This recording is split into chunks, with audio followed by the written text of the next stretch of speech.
전세가랑 매매가랑 갭이 작은 상태로 샀던 것들 있죠. 지금도 갭이 비슷하면은 빨리 팔라고 말씀드려요. 그건 안 오릅니다. 지방 내에서도 똘똘한 한 채로 옮기 타셔야 돼요. 예를 들어서 전체 평균으로는 아직도 마이너스야. 보합이나 마이너스, 전체 평균은. 근데 쪼개 보면은 올라가는 지역들이 있어요.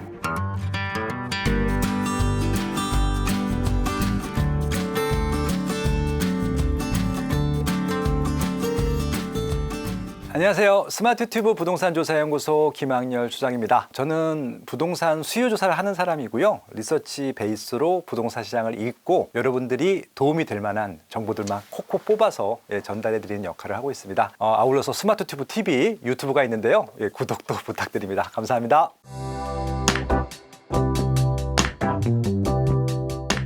이게 이제 3040 젊은 분들하고 시니어 분들하고 좀 차이가 있을 것 같아서 오늘은 이제 시니어 분들을 대상으로 말씀드린다고 전제하에 말씀을 드려보도록 하겠습니다. 2026년 하반기 시장을 어떻게 봐야 되느냐 잘 모르겠다라고 하시는 분들이 많은데요.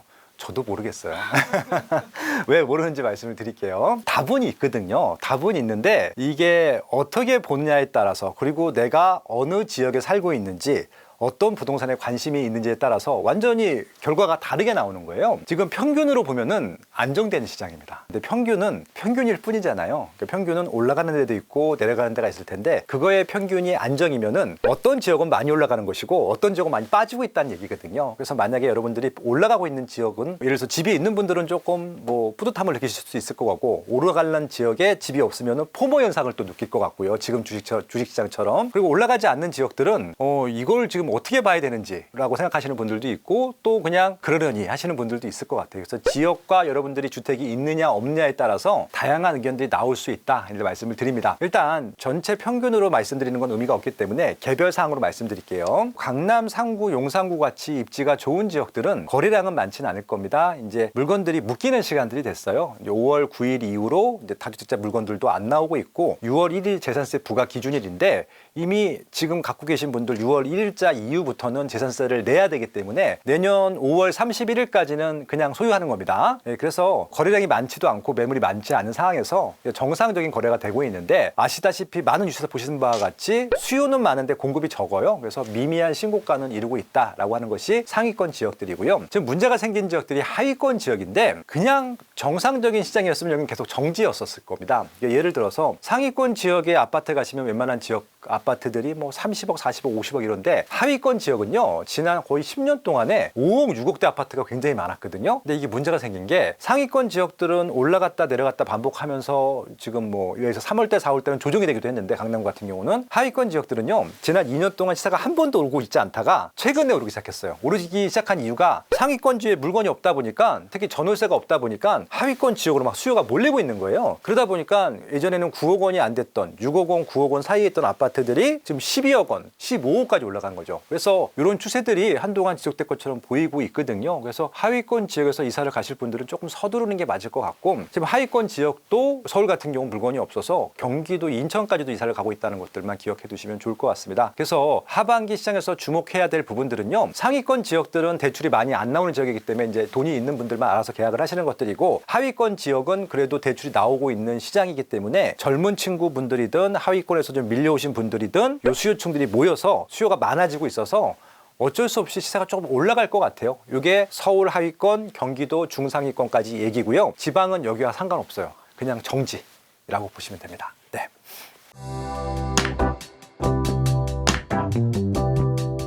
이거는 좀 두 가지 상품을 나눠봐야 될 것 같습니다. 이제 5월 9일이 다주택자 중과 종료가 되는 날이었기 때문에 다주택자 중에서 시세 차익이 많이 난 상품들을 파는 시기였습니다. 일부 박앤세일 물건들이 나왔어요. 3월 달에 이전보다는 많이 거래가 된 건 사실이고 매물도 많이 나왔습니다. 근데 지금 매물이 줄어든 상태고요. 근데 매물 개수로 보게 되면은 다주택자들 매물보다는 좀 질문하신 거에 빠져 있긴 하지만 고가 1주택자들의 매물이 더 많았어요. 이게 뭐냐면은 보유세 부담이 되는 분들이 있으세요. 근데 이제 보유세 부담이 되는 분들 중에 예를 들어서 강남권 같은 경우는 막 1,000만 원 단위로 내는 경우들이 있거든요. 근데 은퇴하신 분들, 소득이 끊기신 분들 같은 경우는 1,000만 원, 2,000만 원대 보유세가 부담되잖아요. 그래서 이런 주택들을 정리하는 물건들이 더 많았습니다. 결론부터 말씀드리면은 다주택자 중과 매물도 좀 나왔었고요. 1주택자 중에서 비거주 1주택 중에서 보유세 부담되는 물건들이 많이 나와서 3월달, 4월달에 그런 물건들 위주로 거래가 된 건 사실입니다. 중요한 건 뭐냐면은 다주택자 매물은 계속 정부에서는 그것들을 좀 시장에 유도하기 위해서 계속 압박을 할 텐데 안 나올 거예요. 이건 계속 안 나올 수밖에 없습니다. 안 나오는 이유는요. 두 가지예요. 하나는 이미 팔 사람들은 다 팔았어요. 더 팔 사람들이 없다는 게 하나고요. 또 하나 뭐냐면은 지금 다주택자 중에서 제 생각에는 거의 절반 이상이라고 생각하는데 다주택인 이유가요. 너무 안타깝게도 그것도 황당하게도 안 팔리기 때문입니다. 그러니까 팔리는 다주택자 매물들은 없어요. 이거는 의도적으로 시세차익이 많이 나기 때문에 더 시세차익을 보기 위해서 기다리고 있는 분들이 있고 또 하나는 증여세, 증여를 하기 위해서 그러니까 내 아들, 딸들을 위해서 물려주려고 갖고 계신 분들 빼면요. 대부분은 안 팔리는 다주택 물건입니다. 그래서 그런 물건들은 다주택을 허용하지 않는 이상 다른 분들이 살 수가 없거든요. 그분들은 계속 다주택자로 남을 겁니다. 개인적으로 좀 안타까운 부분들이죠. 그래서 이것들도 다주택자의 매물들도 좀 구분해서 봐야 된다 말씀을 드립니다.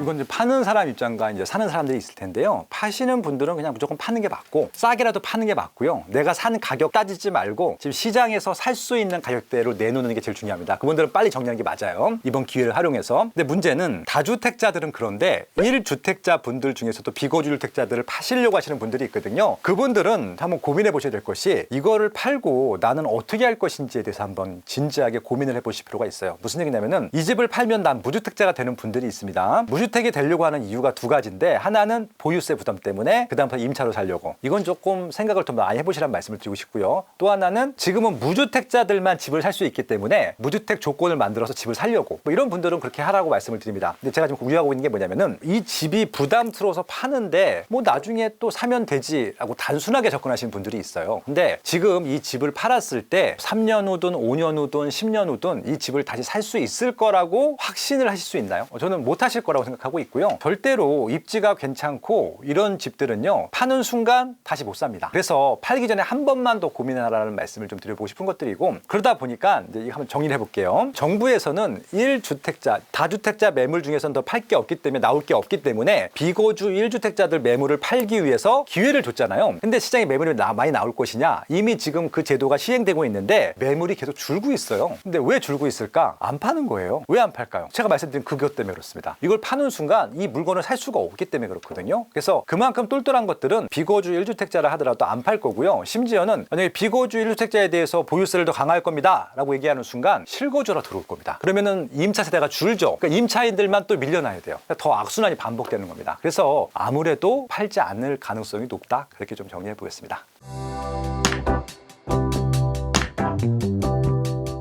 지방이죠. 서울 수도권이 아니라. 왜냐면 좀 전략이 달려서 지방 분들한테 제가 지금 드리고 싶은 말씀을 드리겠습니다. 다주택자들이요. 의외로 지방이 많아요. 지방은 싸기 때문에 그래요. 그러니까 두세 채를 갖고 있어도 부담이 별로 안 돼요. 그리고 전세가랑 매매가랑 거의 붙어 있기 때문에 살 때 전세를 끼고 샀으면은 내 돈이 거의 안 들었을 거야. 그래서 지방은 의외로 다주택자들이 많은데 저는 그렇게 전세가랑 매매가랑 갭이 작은 상태로 샀던 것들 있죠. 지금도 갭이 비슷하면은 빨리 팔라고 말씀드려요.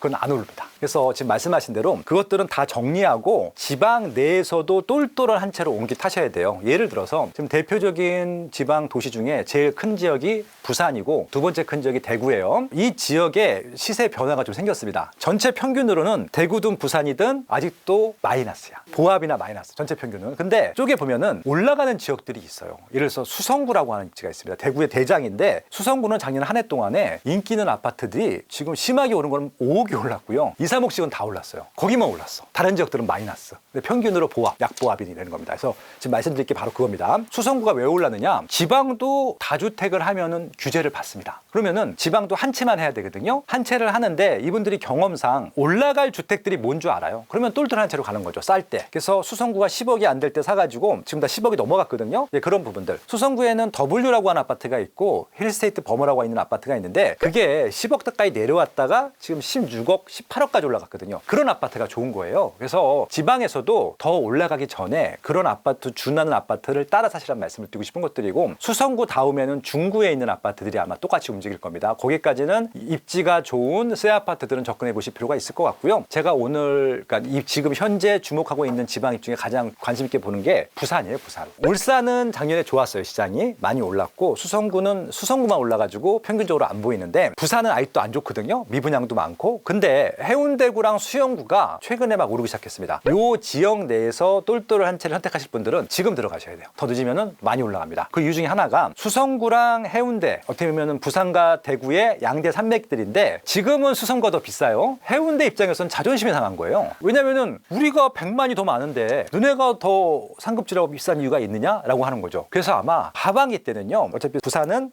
해운대구랑 수영구가 1등이거든요. 그 지역에서 부산 수성구의 1등 아파트를 따라가거나 역전을 할 아파트가 분명히 나올 것이다 예측하고 있기 때문에, 그렇게 올라가기 전에 미리 사셔라. 그래서 지방도 여러치 않은 것들은 다 이제 손해를 본다 하더라도 정리하시고, 좀 상급지로 갈아타셔라 라고 제안을 드리고 싶습니다. 네, 이 방송 지방 분들도 보시죠? 네, 그렇게 하세요. 네.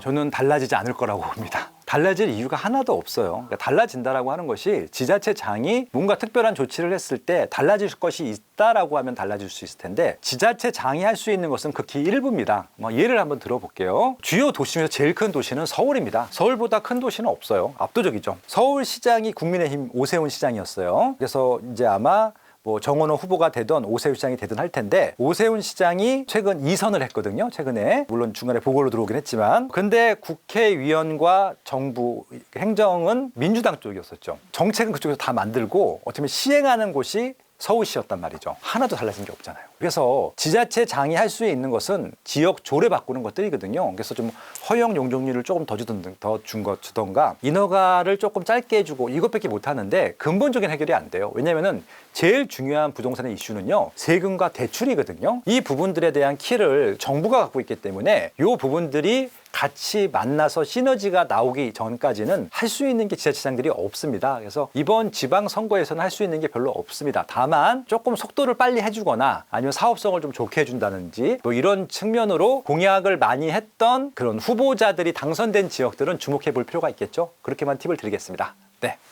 그러면 실제로 부동산 시장에서 정책 영향력은 어느 정도로 끼칠까요?